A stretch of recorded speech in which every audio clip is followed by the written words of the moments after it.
What's up, people? Welcome back to the channel.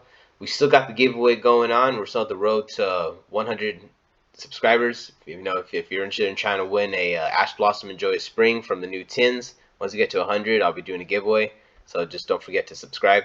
And I just want to do I probably say this in every video. I say a quick little video. It turns out to be like 10 minutes long, but I do want to try to make this a quick video about some of my this is not really a top 10 list, like there are other options, maybe some better options, but I guess for more of like the local level and for like what I've seen coming into this new meta of a couple of good targets for a Ghost Reaper and Winter Cherries. I do feel that certain strategies could benefit from running this card. We are going to go into a more controlled meta to where we'll know what the top decks are going to be and we'll know what the rogue contenders, so it might be easier to build a blueprint of cards to use to stop the other decks. So I want to start with my first choice would be Prime Mathmech Allen version. This is pretty self-explanatory. It really kickstarts Mathmech to make, it has the ability to search for anything. You have the Mathmech card, you have the ability to search for the spell and trap in the monster. You could tribute one monster to special summon one level 4 Mathmech.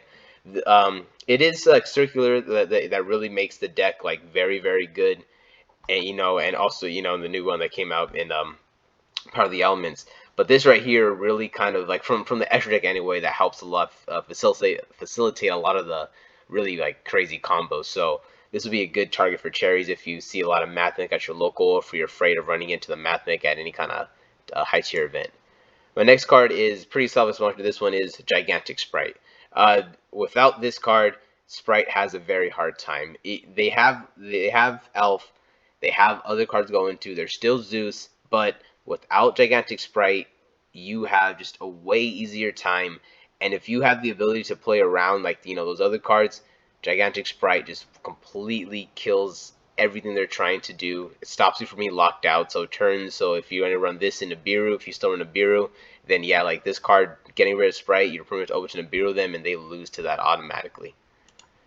So the next one, this one right here, I wasn't thinking about until earlier, early a couple days ago, and I was like, I need a good Sword Soul target, but I don't want to, just go Barone. That's like crazy expensive, and it's like, you're a Barone, they still have other options. So I was thinking, what would be the best one to hit? And originally I was gonna go with the other one, the one that banishes and destroys stuff. But then I thought about it, and it's like, you know what? No, Sword Soul Grandmaster Xiao. When this card synchro summon, you get to add or you banish a Sword Soul card from your deck. So a lot of times when they don't have like an optimal hand, they'll just go into this to try to search for emergence to like continue to pop off. Getting rid of this will not only get rid of that ability, but it'll also keep them from having the like a target, this one, target one effect monster in the field and negates effects, because it makes you banish a Sword Soul card or a Worm monster, and this will proc the effect of the other synchro, the one that banishes from the field and grave. So I think this will be one of the best targets to hit. If you want to get Barone, you hit Barone.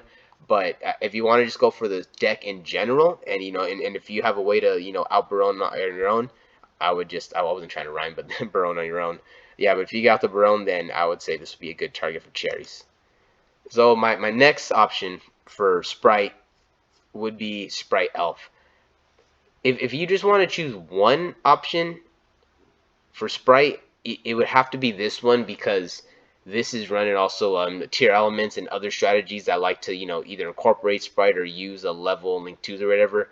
But yeah, but if you're using Cherries, I would just have both, because yeah, I was in a situation to where like I was playing some friendly games and I had 2 Cherries and I thought it was bad, but the deck is so good that once you get rid of Gigantic, if you can't kill them, Elf could still get them to play. So being able to get rid of Gigantic and Elf is just completely shuts down the deck.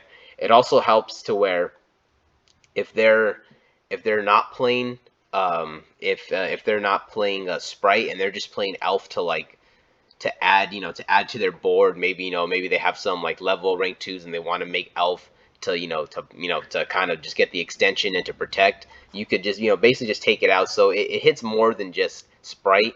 It does it stops other decks from being able to bridge into Sprite, and then it'll stop other decks from being able to pop off. So Sprite Elf would be another good target. So another target, this is an obvious one, is a tier element Kit Kalos. Pretty much, you get rid of this card, the power level of the deck doesn't go down to just nothing because they do have Super Poly. They do have the ability to go into like Dragos to Palia. They have other things that they could do. So it isn't just dead, but kind of similar to where if you take out the gigantic Sprite, this significantly reduces the amount of plays and how easy it's going to be, and they're just basically relying on getting very good mills. So if their mills are not perfect and this card's not available, then they're probably going to lose. So you'll be able to take advantage of take advantage of that situation way easier than if this card ends up being summoned or resolved. And the next card on the list is a little iffy because I know that the deck that it's ran in, the Despia and everything, they have the branded engine and everything. They have the ability to use this card as cost from their banish, so I guess it kind of just it goes around it, but sometimes preventing them from getting that first turn Mirror Jade, that right there could how am I trying to explain this? Just Mirror Jade is one of those extra deck monsters to where on its own it could just destroy boards to where it's like its ability to banish things is bad, but also the fact that even when you get rid of it, it'll like blanket destroy everything. So you kind of like you kind of like have to destroy it and then not commit too much to the board. So it puts you in a position where if you don't have enough back row or something to play in your opponent's turn, then you're pretty much just screwed because like, all right, well, I'm just gonna Mirror Jade, and then if I don't OTK, I lose my board, and then they just come back and they summon another one. So getting rid of all the copies to where maybe they can only recycle one and then they only get one other one out, and then you get rid of that one, making it harder for them to get multiple Mirror Jade or getting it into a rotation to where they're constantly getting it out, just makes it easier. Like it's easier to deal with a bunch of level 8s that even the one that burns, like if they don't have double of them, it's easier to deal with that than it is to deal with the mirror Jade. So I always just go with the Mirror Jade. Next card would be Huggins, the Huggins. I call it Huggins. I don't know why I'm calling it Huggins, but let's call it Huggin. There's no S right here. We're just gonna call this the Runic Fairy.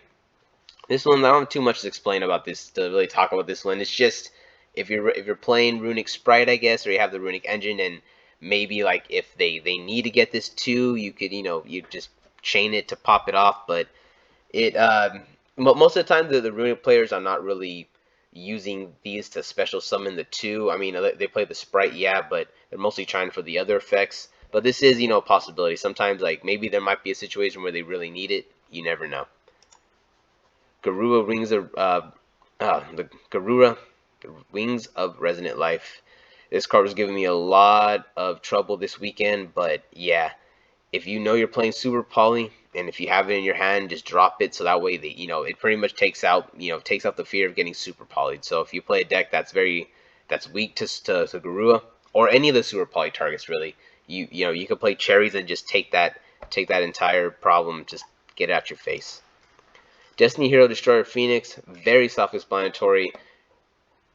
Despia could use it. There's decks. We have Fusion Destiny back at 3.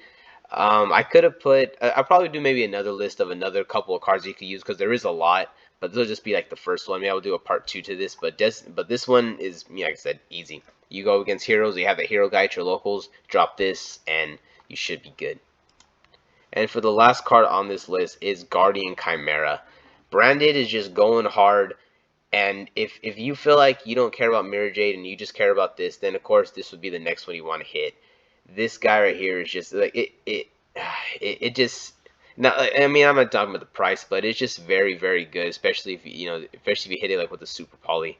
So Super Poly, you get it on your turn. You could summon it on your opponent's turn, and yeah, I'm just gonna stop. This card gave me nightmares at the locals on Friday. So. Yep, that's it for that one. All right, guys, that's it.